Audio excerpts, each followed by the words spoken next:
Hey peeps, what's up? Manchi here, back with another video, and in this video I'm going to show you how you can use split screen, thereby enhancing the multitasking capabilities of your Samsung Galaxy S23 series. Now do note this process is going to work on the Samsung Galaxy S23 Ultra, the Samsung Galaxy S23 Plus, and your Samsung Galaxy S23. So let us say you want Chrome and some other application in split screen view. First of all, open the first application. So here it is, we opened Chrome. Now all you have to do is access your recents panel. So I am using the gestures. All I have to do is swipe up, and then all you need to do is press and hold on the icon of this application. In our case it is Chrome. Once you do that, you're going to get your targets. So here it is, you can see I can drop to open here, or I can do it at the bottom as well. Wherever you're comfortable, do that. Once you do that, you will get another window on the bottom, and herein you can choose your second application. So let us say you want your gallery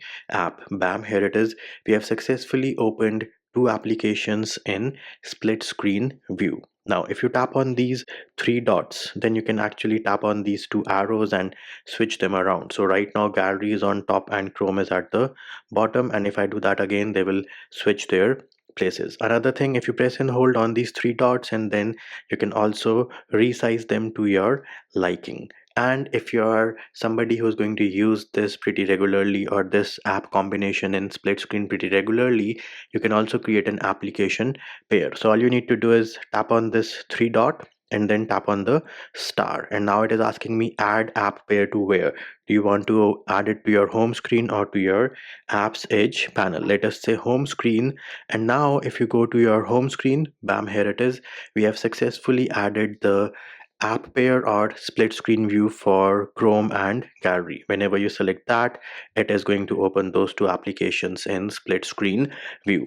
Now another pro tip over here is, if you have your apps edge panel activated, then you access your apps edge panel, and let us say now we want YouTube in split screen view. So we press and hold on the icon, drop it wherever we want to, and then we have the same thing. You can select any other application which you want to open at the bottom. So let us say we want Chrome at the bottom, and this one here is using my secure folder. So let me enter my pin. But again, the same things apply. You can switch them over. You can create an app pair or a favorite in case you want to. And there it is, peeps. That is how you use your app pairs split screen on the Samsung Galaxy S23, the S23 Plus, and the Samsung Galaxy S23 Ultra.